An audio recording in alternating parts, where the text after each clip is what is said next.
할렐루야. 하나님께 영광을 돌립니다. 여러분이 텔레비전을 통해서 보셨겠습니다만 이제 여러가지 거리두기 제한도 풀리고 이제 곧 아마 교회 안에서도 식사를 해도 된다고 하는 시간이 아마 곧 다가올 것 같습니다. 2년여 동안 코로나 때문에 고생하신 여러분들 하나님의 위로가 여러분의 삶에 있기를 주님의 이름으로 축복합니다. 오늘은 우리가 부활주의를 맞이해서 그 부활주의 우리에게 주는 메시지가 무언가 하는 겁니다. 근데 많은 분들이 부활주의를 지나기는 하지만 부활주의에 대해서 정확하게 이해를 하지 못하는 경우가 많아요. 옛날에 부활주의 뭐냐고 물어보면 닭이 병아리 낳는 걸 부활이라고 이렇게 생각을 하는데 그건 성경과는 아무런 상관도 없습니다. 그러니까 부활이라고 하는 말을 우리가 정확하게 알려면 성경을 봐야 되는데 성경의 부활은 뭐라고 써 있느냐면 아나스타시스라고 헬라어로 써 있습니다. 아나스타시스라고 하는 것을 그냥 우리말로 말하면 부활이라고 번역을 하는데 아나라는 말은 뭐냐면 하나님이 보좌가 있는 스타시스라고 하는 말은 어근이 시스템이에요. 시스템. 왜냐면 서 있다. 그러니까 아나 하나님 보좌. 그러면 시스템이 뭐냐면 서 있다. 이걸 부활을 해석하면 어떻게 되냐? 하나님 보좌 위로 서서 올라가는 거. 그걸 부활이라 이렇게 설명합니다. 그러니까 여러분들이 부활을 뭐냐고 물어보면 병아리가 새끼 나는 거 있지? 그게 그 부활이야. 이렇게 말하면 그건 성경도 아니고 전도도 아니고 하나님의 말씀도 아니에요. 그러니까 부활이 뭐냐면 그냥 아나스타시스. 모르면 그냥 부활이라고 말하는 게 더 현명할지는 몰라요. 부활은 뭐냐? 아나스타시스. 아나는 뭐냐? 하나님 보좌가 있는 것. 스타시스는 뭐냐면 어근이 시스템이라고 해서 서 있는 거예요. 그러니까 그럼 두 개를 아나 시스템이 이렇게 포함시키면 부활은 뭐냐? 서서 하나님 보좌로 올라가는 것, 그걸 우리는 부활이다 이렇게 말합니다. 그러니까 내가 부활주의를 맞이했고 부활이라고 말하는데 부활이 뭔지도 모르고 내가 부활을 했다 그러면 나는 왜요? 이제 주님이 부르실 때 내가 주님을 향해서 똑바로 또 서서 간다 그러니까 나 허리 구부러졌는데 그럼 어떻게 해요? 그런 얘기가 아니고 주님을 향하여 주님만 바라다보고 뭐예요? 주님을 향해서 올라가는 것, 그걸 뭐라고 그러냐? 부활이라고. 그러니까 부활한 성도는 뭐예요? 구원받은 성도예요. 부활을 했는데 구원을 못 받았다는 말은 부활하지 못했다는 말을 하는 겁니다. 그러니까 기본적으로 부활한 성도들은 뭐예요? 주님을 향하여 날마다 그 마음이. 그러니까 지금 내가 부활을 했어요. 그 부활한 사람의 성도의 마음은 어떠냐? 시스템이 똑바로 서 있어요. 어떻게? 주님을 향해서. 다른 방향을 향하지 않고 주님만을 향해서 뭐예요? 내가 주님만을 바라다보고 주님만 의지하고 주님만 생각하고 주님 뜻대로 살아보려고 하는 사람은 어떤 사람이냐? 부활한 성도라. 근데 부활은 했다고 하는데 주님의 생각과 반대쪽에 있으면 부활주의를 지나고 부활주의를 보낸 것뿐이지 부활한 성도는 아니에요. 부활한 성도라야 뭐예요? 하나님 나라에 올라갈 수 있음을. 그러니까 부활절에 우리에게 주고자 하는 메시지는 뭐냐? 결함받고 떡 받는 게 부활주일이 아니고 큰 행사하잖아. 행사하고 그런 게 부활주일이 아니고 내가 예수 이름으로 구원받아서 천국 갈 확실한 믿음을 가진 사람들, 그 사람들이 모여서 드리는 예배를 부활절 예배라 이렇게 이해하시면 됩니다. 여러분들이 가지고 있는 신앙 가운데 많은 것들이 좀씩 교정을 해야 될 게 있는데 예를 들면 그래요. 제가 혹시 권사님 우리 교회 교단이 뭐예요? 우리 교회 장로교인데 근데 보통 여러분이 간판을 보시면 기독교 대한예수교 장로회 또는 기독교 대한예수교 감리회 또는 기독교 대한예수교 순복음 기독교 대한예수교 성결교 이렇게 써 있잖아요. 그냥 써 있으면 써 있는 것처럼 생각하지 마십시오. 기독교라고 하는 것은 예수 그리스도란 뜻이에요. 그러니까 기독교 저희 교단은 기독교 대한예수교 장로회 합동측 장로교 측에서도 제일 큰 교단은 이제 합동측이라고 하는데 저희는 거기 속해 있어요. 근데 기독교 예수가 빠진 종교는 뭐예요? 예수가 빠진 교단은 뭐예요? 일종의 종교예요. 기독교는 뭐예요? 예수가 중심이 되는 거. 예수님 말씀만 갖고 살아가는 단체를 뭐예요? 기독교라고 말해요. 뭐예요? 종교가 뭐예요? 기독교. 기독교라는 말은 뭐예요? 예수를 중심으로 살아가는 사람들을 기독교인이라고 말하는 거예요. 근데 저기다가 써놓을 때는 종교가 뭐예요? 기독교요. 그러면 이 사람은 뭐예요? 예수를 중심으로 살아가는 사람이란 말이거든요. 근데 이게 어쩌다 교회 한번 왔다고 기독교래요. 그건 아니에요. 아니, 기독교에 대한 예수교, 예수 중심으로 살아가는 단체를 기독교 예수교 장로회라고 해요. 여러분이 정말 예수를 중심으로 살아가고 있냐? 예수님을 중심으로 살고 부활한 성도냐 하는 거예요. 이거를 부활절을 벌써 몇 번을 지났는지 여러분 기억도 안 나시잖아요. 근데 부활절이 올 때마다 내가 정말 정신 차리고 내가 정말 지금까지 지나간 1년 동안 정말 주님 중심으로 살았는지, 주님이 원하는 대로 내가 생각하고 주님이 원하는 대로 내가 지금 발걸음을 옮겼는지, 나를 돌아보고 잘못했으면 회개하고 참회하고 주님을 다시 한번 만나는 것이 부활주일이지, 작년에 왔는데 올해도 또 왔네? 작년에 헌금 얼마인데 올해는 얼마지? 이게 부활주일은 아니다. 여러분, 부활주일에 대한 확실한 신앙을 여러분이 가지셔야 돼요. 우리가 일반적으로 부활이라고 하는 것은 뭐예요? 그냥 주님만 바라다보고 내가 이 세상 떠나는 날 주님을 향해서 올라가는 사람, 그런 사람을 부활주일의 신앙, 부활주일의 믿음이라 이렇게 말합니다. 그러니까 내가 부활주일을 지났다 그러면 뭐예요? 내가 언제 죽어서 주님을 향해서 뭐예요? 서 있다. 시스템이, 헬라어로 시스템이 뭐냐면 똑바로 섰다는 말은 이렇게 서 있다는 말이 아니고 내 생각이 흐트러지지 않았다는 거예요. 오직 누구만을 바라다본다고요? 하나님, 예수님만 바라다보고 내가 살고 있다. 그런 사람이 부활주일에 와서 주님, 내가 그동안 세상 살면서요 딴 데 안 보고요 헛된 생각 안 하고요 오직 주님만 보고 왔어요. 주님만을 생각하고 살았어요 라고 하는 것을 주님 앞에 보여주기 위해서 나오는 게 뭐예요? 부활주일 예배예요. 그러면 주님이 세상 살면서 나만 바라다봤다고? 넌 확실히 부활신앙이구나, 확실히 주님이 인정하는 사람이구나 라고 뭐예요? 오늘도 칭찬하고 격려하고 위로할 겁니다. 그러니까 부활이라고 하는 것은 여러분이 잘 아는 대로 기독교 이런 말이 붙어 있어야 거기에 뭐예요? 부활이라고 하는 게 존재합니다. 석가, 유교, 불교, 샤머니즘, 거기에는 부활이 없어요. 그러니까 부활은 누구예요? 기독교, 하나님, 예수님, 성령님 안에서만 부활이 일어나는 겁니다. 그래서 다른 종교는 부활이라고 하는 말을 하지를 않아요. 또 할 수도 없고요. 왜? 원래 부활이라고 하는 게 없기 때문에. 저는 여러분에게 내가 왜 이렇게 힘들고 어려운데도 예수를 믿느냐고 묻는다면 내가 부활할 사람이기 때문에, 죽었다 다시 하나님 나라에 가야 할 사람이기 때문에 이 땅에서 삶이 힘들고 어려워도 뭐예요? 내가 예수를 믿고 섬긴다고 하는 이야기를 하는 겁니다. 그러니까 기독교 대한예수교, 기독교 장로교, 순복음교 이렇게 얘기를 해도 앞에 기독교라고 하는 말이 없으면, 또는 뭐 예수교라고 하는 말이 없으면, 요새는 또 이름이 바뀌어서 예수교 대한 장로교회, 또 예수교 대한 성결교회, 예수교 대한 감교회인데, 예전에는 초기에는 기독교라고 그랬다가 지금은 뭐예요? 예수교였어요. 기독교나 예수교나 다 뭐예요? 예수 그리스도 그분에 관한 이야기입니다. 그러니까 성경에 내가 예수를 믿는다고 하는 말은 너 어느 교회에 다녀요?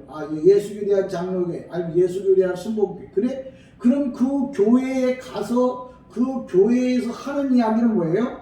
예수의 얘기를 해야 돼요. 예수님의 말씀을 전해줘야 된다고요. 근데 예수님의 말씀을 전해주지 않고 세상 얘기를 전해주면 이름은 예수교 대한장로교회, 또 기독교 대한장로교회라고 말하지만 실상은 내용은 뭐예요? 그냥 일반 단체일 뿐입니다. 왜? 종말이 오면 올수록 여러분이 분명하고 정확한 신앙, 생각을 갖고 살아야 돼요. 왜 그러냐면 대학에 올라갈 때 0. 0.1점 그 차이에 당과 낙이 돼요. 들어가는 사람이 떨어지는 사람이 있어요. 여러분 우리가 신앙생활 하면서도 정말 하나님 앞에 1.1에 한마디 한마디 때문에 내가 천국 갈 수도 있고 한마디 한마디 때문에 지옥 갈 수도 있다고 늘 마음에 생각하고 사십시오. 그게 나를 뭐예요? 주님과 연관되어지는 줄이 되는 겁니다. 오늘 본문에 있는 말씀을 따라 요한복음 21장 11절로부터 14절에 있는 말씀처럼 부활은 소망입니다 라는 말은, 그럼 부활신앙을 한 사람, 부활신앙을 가진 사람은 어떤 사람이냐 하는 이야기를 좀 제가 하고 싶은데요. 부활신앙을 가진 사람은 영원히 부활한 사람이에요. 그러니까 주님과 동행하는 사람이죠. 이런 부활신앙을 가진 사람은 영원히 죽어있는 사람을 찾아가는 것이 부활신앙을 가진 사람의 모습이라는 거예요. 오늘 본문에 보니까 예수님께서 죽었다가 부활하신 후에 제자들이 뭐예요? 영원히 부활하진 않았어요. 제자들이 3년 6개월 동안 예수님과 동행했지만 그들이 구원받지 못했다고요. 그들이 주님을 부활의 주님으로 믿지 못했다고요. 여러분 내가 교회 몇 년 다녔다고 10년 20년 다녔다고 중요한 게 아니에요. 부활의 주님을 만난 경험이 있어야 그 사람이 구원받고 천국 가는 줄 믿습니다. 오늘날 많은 분들이 교회만 가면 천국 간다고 그러는데 그건 아니에요. 여러분 성경을 잘 보시면 제가 이스라엘 땅에 가봤어요. 애굽에서부터 걸어가지고 3일길이면 가나안 땅에 들어갑니다. 걸어서. 그 얘기 무슨 얘기냐면 우리가 신앙생활을 똑바로 하면 3일길이면 천국 갈 수 있다는 얘기를 하는 거예요. 우리가 3일 동안만 성경 공부를 제대로 하면 천국 갈 길이 보여요. 들어가는 거예요. 그래서 우리가 성부, 성자, 성령 3일, 우리가 뭐냐면 3일길, 우리가 뭐 이런 3일이라고 하는 개념이 뭐냐면 애굽에서 가나안까지, 지옥에서, 이 땅 지옥 예수의 안 믿는 사람이 하나님의 말씀을 똑바로 3일 동안만 성경 공부하면 그 사람이 천국 갈 수 있어요. 그래서 3일길이라고 말해요. 근데 그걸 올바로 믿지 못하니까 이스라엘 백성이 어떻게 해요? 광야에서 40년을 맹맹맹맹 돌잖아요. 여러분이 예수를 믿는다고 해도 올바른 예수를 믿으면 3일이면 하나님 나라 천국에 들어갈 수 있습니다. 목사님 얘기가 아니고 세례자 요한의 제자 안드레하고 요한이 이제 예수님을 처음 만납니다. 만나가지고 당신이 오실 그이입니까? 물어보니까 예수님께서 그 요한하고 그 이 안드레를 뭐예요? 데리고 밤새도록 하나님 나라에 대해서 성경 공부를 가르쳤어요. 그리고 그 다음날 요한과 안드레가 예수님이 하나님의 아들이라고 하는 온전한 신앙 고백을 했어요. 그러니까 그때 구원받은 거예요. 여러분이 구원의 문제가 교회만 왔다 갔다 했다고 구원받는 게 아니에요. 하나님의 말씀을 정확하게 듣고 그 말씀을 믿을 때 하나님 나라에 들어가요. 오늘 본문도 부활한 영혼을 어떻게 한다고요? 죽은 영혼을 찾아가는데 우리가 잘 아는 대로 이 제자들이 뭐예요? 예수님을 버리고 이제는 뭐 예수님이 죽었으니까 할 일이 없겠구나. 그냥 옛날에 잘하던 갈릴리에 가서 고기나 잡아먹자 그러고 다 뭐예요? 고기 잡으러 갈릴리 바다로 갔잖아요.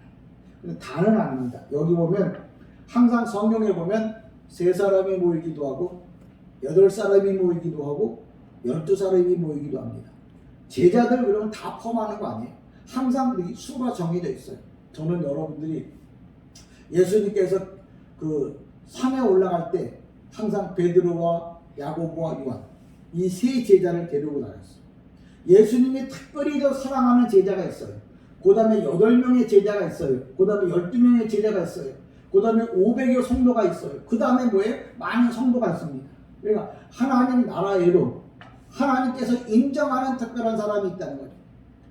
지금 우리 인구가 5,500만 정도 됩니다. 근데 대통령이 인정하는 사람은 뭐예요? 아마 청와대에 있겠죠. 그러면 용산에 있겠죠. 여러분. 근데 그 중에서 특별한 사람들을 뽑듯이 하나님도 뭐예요? 여러분을 특별한 사람으로 뽑아서 하나님 나라의 귀한 자리에 여러분을 세우기를 다시 한번 주님의 이름으로 간절히 축복합니다. 그래서 영적으로 부활한 사람은 뭐예요? 영원히 죽어있는 사람을 찾아가는 것이죠. 우리가 내가 영적으로 부활했다면 이 부활한 주님이 뭐예요?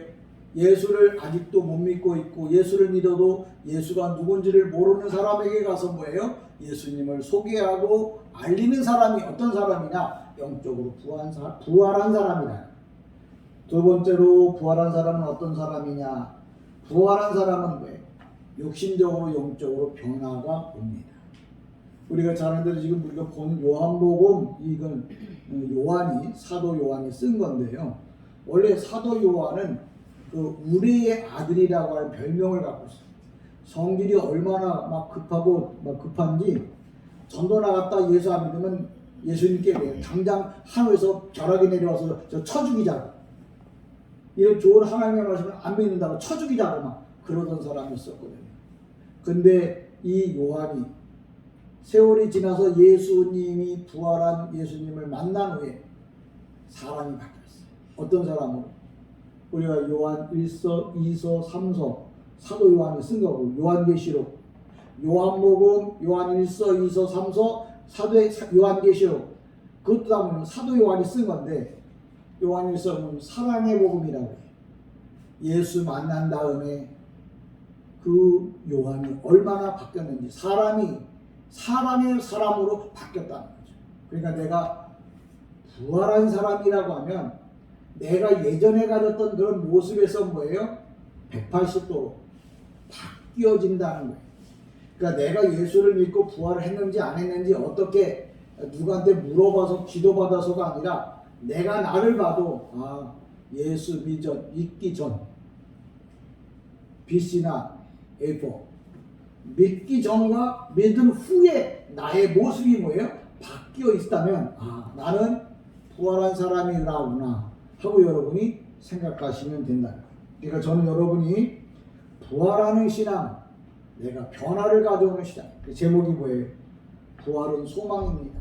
내가 부활했다면 소망이 없던 사람이 소망을 갖게 될 것이고 변하지 않았던 사람들이 예수로 말미암아 변화를 받게 되어지는 거예요. 근데 교회를 10년, 20년, 50년 다녀서도 그 생각이나 마음이, 행동이 변하지 않았다면 그 사람은 부활의 신앙을 가진 사람이 아니에요.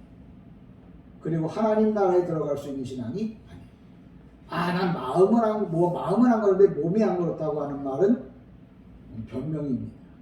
여러분들이 하나님 앞에 섰을 때 내가 변화되어지는 나의 모습을 보면서 내가 부활의 주님과 동행하고 있구나 하는 것을 여러분이 깨달으시면 될 것 같습니다.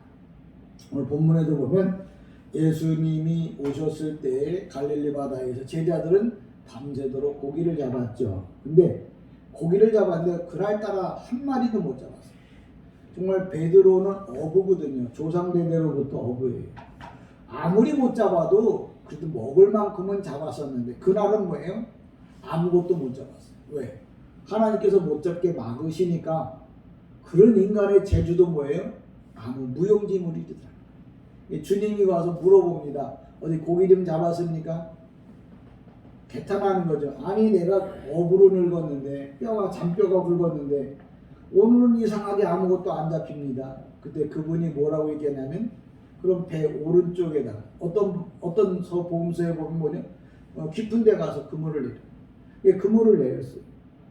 그물을 내렸더니 그때 잡힌 고기가 밤새도록 잡아도 잡히지 않았던 고기가 한꺼번에 잡혔는데 거기 보면 우리 성경에 보면 153마리라 이렇게 기록되어 있어요. 근데 번역 성경에 근데 원래 사본에는 뭐라고 써 있냐면 이게 헬라어 성경에는 이게 마리로 만약에 떠 있다 그러면 이크두스 이렇게 떠 있어야 돼. 그럼 153마리가 맞아요. 근데 헬라어 성경에 153마리가 아니고 이크듀온 온이 뭐냐면 복수예요. 그러니까 153마리가 아니라 153 종류의 고기가 잡혔다. 이렇게 성경은 말합니다. 그럼 왜 153마리하고 소의 종류는 영적으로 어떤 의미가 있느냐? 그 당시 복음을 들을 그 구약 당 신약 당시에 전 세계가 나라가 153 나라가 있었다고 해요. 지금은 294개의 나라가 있는데요. 예수님 당시에는 153개의 나라가 있었다는 거예요. 그 무엇을 연결을 시켜주려고 하냐면 너희는 온 땅에 나가서 복음을 전하라고 하는 그 비유를 어떻게 설명했다고요? 153 종류의 고기를 잡게 하신 거죠. 주님이 그걸 통해서 계시한 겁니다. 너희는 153 종류의 고기를 잡은 것처럼 온 세상에 나가서 뭐예요? 복음의 증인이 되라, 전도자가 되라, 선교사가 되라. 그걸 뭐예요? 알려주고 가르쳐주기 위해서. 주님이 이 땅에 살면서 여러분에게 잘 먹고 잘 살고 건강하도록 살게 하는 이유가 있다면 너를 통해서 하나님의 영광을 받으시기 원합니다. 너를 통해서 하나님은 아직도 뭐 찬양을 받으시기 원합니다. 어떤 분들이 물어와요. 목사님, 주님께 영광 그러는데 그 영광이 뭐예요? 영광이 뭐냐고 물어보면 우물우물해요. 물어볼까요? 영광이 뭐냐고요? 목사님들한테도 물어봐도 목사님들도 영광인지 그런데 영광을 해석하면 예배입니다. 그러니까 여러분이 영광을 돌리세요 그러면 어떻게 돌리는 건데? 예배 잘 드리라고.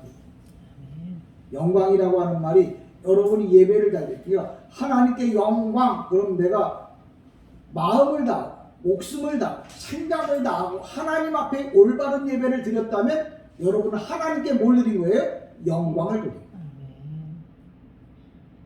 거예요. 내가 영광을 돌리라고 했는데 뭐 영광이 뭔지도 모르고 153마리를 잡았는지 153 종류를 잡았는지 부활이 뭔지 이것도 저것도 모르면서 내가 예수를 믿는다고 말하면 어떻게 하겠냐. 저는 여러분들에게 오늘 주님께서 153 종류의 고기를 잡았다고 하는 말은 주님이 부활한 후에 또 제자들이 부활을 한 후에 그들이 그때부터 나가서 온 땅에 복음을 전했어요. 그래서 지금 우리가 잘 아는 대로 디아스포라라고 하는데 디아스포라 뭐냐면 뿌려진 흩어진 유대인이에요. 그러니까 지금 많은 유대인들이 세계 방방곡곡에 흩어져서 복음을 뿌리고 있어요. 그런데 유대교적인 복음을 뿌리는데 이제 정말 기독교적인 예수님에 대한 바른 복음이 정말 그들에게 들어가면 그들이 막 온 땅에 복음을 전하겠죠. 그 일을 하기 전에 먼저 대한민국이라고 하는 이 나라가 좀 생적으로서 전 세계에 나가서 정말 150세 종류, 지금 292나라에 나가서 복음을 전해요. 그래야 주님이 뭐예요? 부활이 올바로 성취된 거예요. 부활주일날 거룩하게 드린다고 하는 게 아니라 오늘도 죽어가는 영혼들에게 예수 복음을 전하는 그 자체가 뭐가 된다고요? 부활이 돼요. 부활절이 되는 거예요. 계란 나눠주는 이유 뭐예요? 우리가 전도하기 위한 이게 부활주일. 오늘도 우리가 먼저는 뭐예요? 주님께 영광은 뭐예요? 온전한 예배를 드리는 걸 영광이라고 했죠. 온전한 예배를 드림으로 하나님께 영광 돌리고 영광 돌린 사람이 이제 어떻게 나가서 뭐예요? 예수의 부활을 말해줘야 되잖아요. 계란을 주면서 말을 하든지 아니면 내가 좋은 일을 하면서 말을 해주든지 아니면 내가 성경에 기록된 말씀을 가지고 설명을 해주면서 우리가 부활을 설명하든지 이야기하든지 해야 하는 거예요.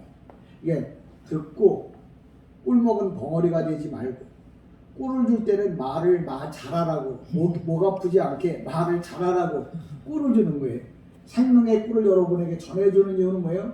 여러분이 꿀꺽 삼키지 말고 이걸 뭐예요? 이용해서 많은 사람에게 복음을 전하라. 그래야 뭐예요?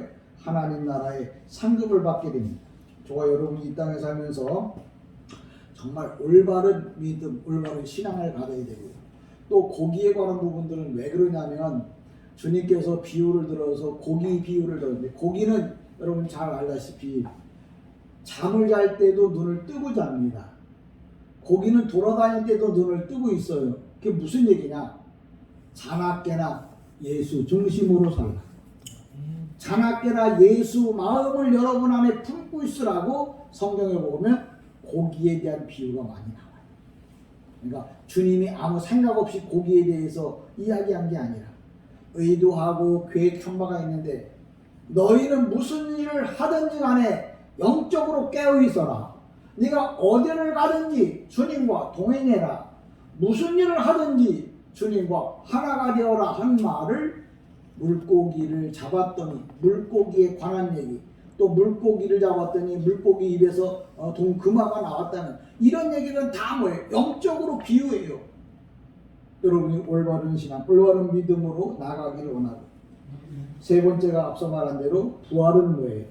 부활한 사람에게는 기적이 일어난다고 했어요.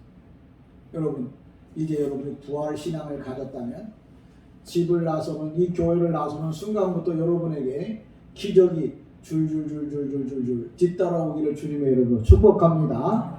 기적 때문에 뭐예요? 기절하지 않기를 축복합니다. 네 번째로 뭐냐? 부활은 증인이 되어야 하는 거예요. 내가 부활절을 드렸다면 부활절 예배를 드렸다면 내가 이제 부활을 말하는 사람이 되어야 하는 거예요. 100년의 부활절 예배를 드렸어도 말 한마디 못한다면 부활이 아니에요. 여러분이 부활절 예배를 드렸다면 이제 내가 어떻게 하면 주님을 정말 주님의 부활을 전할까 고심하고 기도하고 그걸 고민하는 게 뭐예요? 내가 없어서 힘들다고 정말 말하는 것보다도 하나님께는 더 큰 복이 됩니다. 그러니까 저는 여러분이 그 나라와 그 의 그게 뭐예요? 하나님의 영광을 위해서 살면 내가 이 땅에 사는 동안 건강한 문제, 먹고 사는 문제, 인간 속의 마음속의 허전함 이런 것들을 다 뭐예요? 해결해주고 풀어준다고 말하고 있습니다. 왜? 약속이니까. 저는 이 약속의 말씀을 붙잡고 여러분도 한 주간 동안 잘 사시고 꽃이 피는 것을 보면 주님이 오늘도 꽃 피게 하셨구나. 우리가 잘 아는 대로 우리가 사계절을 말하잖아요. 봄, 여름, 가을, 겨울. 이 봄이라고 하는 말은 뭐냐면 어근이 본다야. 본다. 봄 그러면 뭐냐면 명사잖아요. 동사는 뭐냐? 본다. 뭘? 싹이 나오는 걸 보는 거예요. 내가 봄 그러면 뭐예요? 부활을 보는 거예요. 봄 그럼 내가 하나님의 영광을 보는 거예요. 봄 내가 하나님 나라를 보는 거예요. 그러니까 여러분 봄이라고 하는 것은 보는 거거든요. 여러분이 이 부활주의를 맞이해서 이제 그동안에 못 봤던 것들을 보는 육적으로도 눈이 활짝 열려서 아름다움과 행복을 보시고 영적으로 눈이 활짝 열려서 하나님 나라를 보는 이런 사계절 가운데 본다. 봄. 동사가 본다거든요. 명사는 뭐라고요? 봄이라고. 부활을 통해서 부활절을 통해서 여러분이 봄이 지속적으로 이어지기를 주님의 이름으로 간절히 축복합니다. 기도합니다.